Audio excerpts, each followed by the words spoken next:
right. Now, this is a very interesting game. What a game. This is an interesting game. First of all, we don't know what Cam's status is. Let's just run through the numbers. There's a 3 net point bias favoring the Cardinals. Cam should be ashamed that the Cardinals with Kyler Murray have a net point bias, and even if it's only 3. Come on now. A 4 turnover differential favoring the Cardinals. A 7 bias plus score favoring the Cardinals. Now, let me say this much. So bad, I want to create a meme of Cam at the podium after the game. Oh, no. With a scarf on. Yeah. And hair sticking out of everywhere. We've seen that. And I want to just put up the top, leader of men. I actually think I saw, it didn't say leader of men, it said, and this guy's a leader, or it said this guy's the captain or something like that. Yeah, it's. Follow me. Hold myself scar first. I try not to critique these guys too much on their little personal style and all that crazy stuff, Russell Westbrook is one of the weirdest dressers I've ever seen. But Cam is right up there. That being said, as of this recording, he has not practiced. He was in a walking boot the other day. I don't know if the boot's been removed or not. Tune in Friday and find out fantasy-wise if you're going to play him. If he practices on Friday, there's a good chance he'll play. If he doesn't, or he has a limited practice, he may or may not play. You better look for another quarterback. What makes it even funnier is that coming out of the first game, the Cardinals had a net point of 0. Okay. Remember, they tied. Yeah. So they were still able to have more net points. Well, Kyler Murray has shown improvement. Kyler Murray has shown each week. Now, what happened last week, we had the Panthers. I think they were slated. They had the net point favor last week. Okay. But your man, famous Jameis, came through. No picks. Went to work on them boys. Jameis came through, and Christian McCaffrey didn't. Man, he averaged like 3 points a carry, man. And I don't know what's going on. He had the one where he was going for the end zone, and once they got him running laterally, he just ran out of space. He couldn't turn it up at all. They just couldn't get that thing going at all. And then you got Cam. You don't know what he was playing through. Yeah. Beforehand, so we're talking about his foot now, not his shoulder. Right. So, but the Buccaneers defense really isn't terrible. They're 19 in points against, but he threw a couple pick sixes, so that he worked against himself there. Yeah. Well, that doesn't look good for Carolina. It really doesn't. I'm going to go with Arizona to get their first win and watch the Kyler Murray highlights. Air raid, baby. Air raid. We want to see the air raid in action. All right. Speaking of air raids, I think the Giants here, are they ready to duck for cover or not? Are they coming out big time now? They got Daniel Jones in his debut against the Tampa Bay Buccaneers. So Jameis gets a chance against, a rookie to show their thing. They got a 24 net point bias in their favor. However, that net point has an asterisk beside it, Benny. Got an asterisk beside it, which means both teams were in the negative in net points. The Bucs were just less negative than the Giants. Because the Bucs looked better last week than the Giants. Turnover differential favored the Tampa Bay Buccaneers. They were one of the worst in turnovers last year. So that's, an interesting and good place for them to be at. Yeah. So, something, sometimes I do the math on this, and I don't know what the heck I did, but somehow I came up with 3. I copied it down. It should be 27 there. So we'll fix that. I have 27. I just didn't do it correct. But I won't fix it right now. Let's move on to the next one. We have the bias report. Houston Texans at the Los Angeles Chargers. 4 net point bias favors the Texans. 3 turnover differential bias also favors the Texans, and what am I doing here? That's a 7 bias plus score. Net point bias of 4, turnover differential of 3. For the same that team. would be 7. That would be 7. So I don't know what the heck I'm doing there. We'll fix No, it's that. not for the same team. Oh, that's why. That's why. Okay. Chargers have the bias. Texans have the turnover bias. Okay. Thank you. There you go. You're okay. No, I'm not, because I screwed that part up. But in any event, long story short. The bias plus is 1. That's like nothing. That's like nothing. I think I found my game.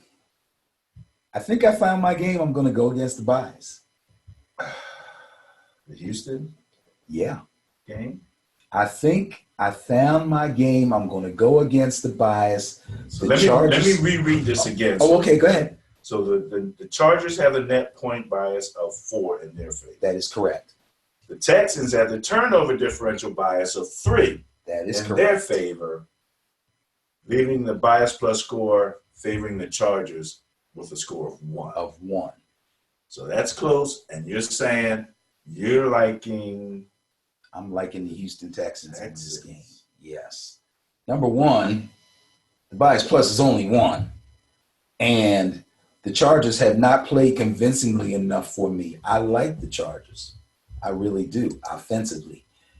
Defensively, they're a little hit or miss. Where are they at points against? They're number 12. Okay, that's cool. But Deshaun Watson, if they can keep him on his feet, I think we'll have something for that secondary. I really do.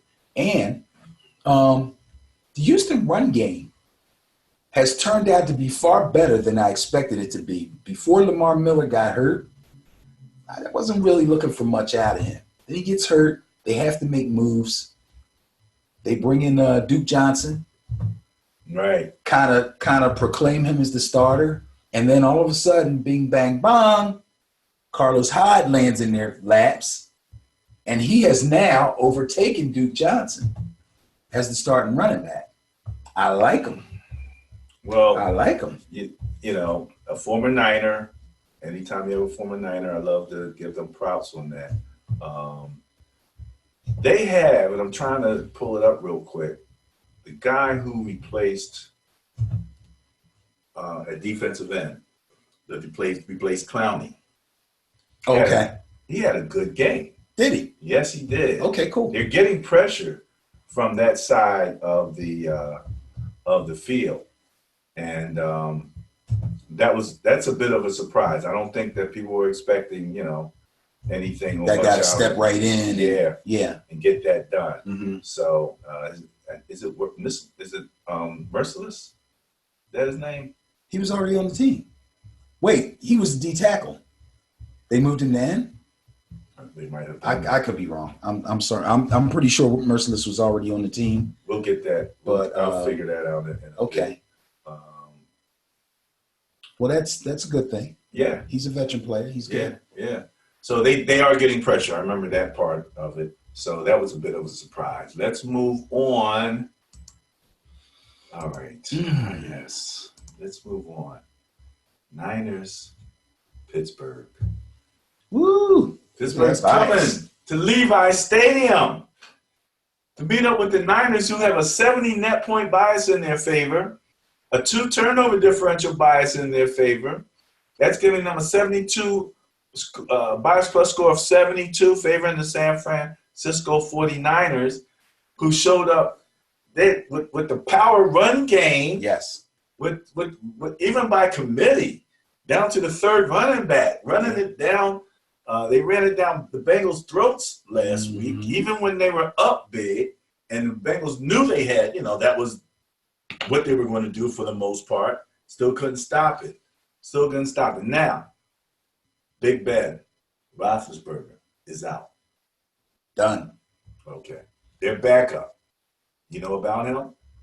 Yeah, he's been on the team for a while. So system wise and all that stuff, I don't think it's going to be a big deal. He played well in the preseason. His name escapes me right now, but I do know him. 72 net point of bias plus score of 72 for them for the Niners. So he's going to have to come in and grow up fast. First of all, they weren't playing that well when Ben was playing. That's true. That's not good right there. That's true. Their defense is a bit in a shambles, actually. If the Niners can establish the run game again, which I don't see any reason why they wouldn't attempt to, since that seems to be their game right now and their strength, they should have their way with these guys. I don't see how Pittsburgh could possibly win this game. You got Pittsburgh brought the safety up from the Dolphins. Yeah, it was there. It was the number one pick for the Dolphins. Yeah, they need more than that last year.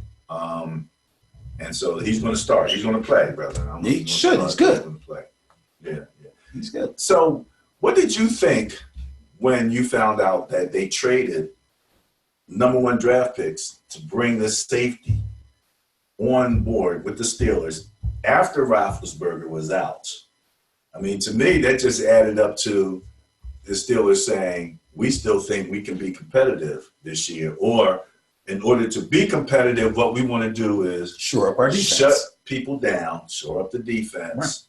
Right. And if we can, they probably crunched some numbers and probably said if we can score, let's say 20 points, we can win games by 5, 4, 17-20, things like that. We can be in the game even with this, with the backup quarterback. Well, they have no chance if they can't stop anybody. Besides Roethlisberger, the offense is still intact. They still have James Conner. They still have Juju. They're looking for more from James Washington. They have to shore up their defense, which has been lacking and giving up points like crazy. And let's face it, I don't see anything wrong with that. The guy was a number one draft pick. He was a first rounder. So you give up a number one pick to get him. He's still what? He's only in his second year. Mason Rudolph, that's the quarterback. Right. So again, Mason Rudolph, having been in their system for quite a while now, he plays well in preseason. He knows the system. They're expecting James Washington to start playing a little better than he has in the first 2 games because he's one of those guys that, how the backup quarterback asked somebody to hang around with him after practice and throw balls. James Washington was that guy. So they have a good rapport. That's a fantasy note. But, yeah, if they can't stop anybody, then they're going to have a tough time winning games. And bringing this guy in is a plus, but I don't think it'll be enough to get him through this game. Well, part of the challenge for the Niners is getting out of the division. The Saints are coming to our division rivals, the Seattle Seahawks. How you like your sleeper team so far? You still hanging there with them? You can tell I really screwed this up because I got the Seahawks, I got the Niners here. I don't know what I was doing on Facebook. What the heck? I don't know what I was doing on Facebook. However, we do have the correct numbers where Seattle has a 19 net point bias, and 1 turnover differential bias. Seattle's favored with a bias plus score of 20. So long story short, kind of like with the Niners, run game, better defense than what most people expected. Unlike the Niners, we expect good quarterback play from Russell Wilson. We weren't, the question is Garoppolo, is he going to come out and do better than what he did in the preseason? Even in terms of game 1 where he threw the pick 6 and things of that nature. But we are talking about a big time. Now you got Breeze out. So we got Bridgewater coming in. Taysom Hill. We don't know how that's going to wind up. From what I'm hearing, it's going to be a two-headed monster.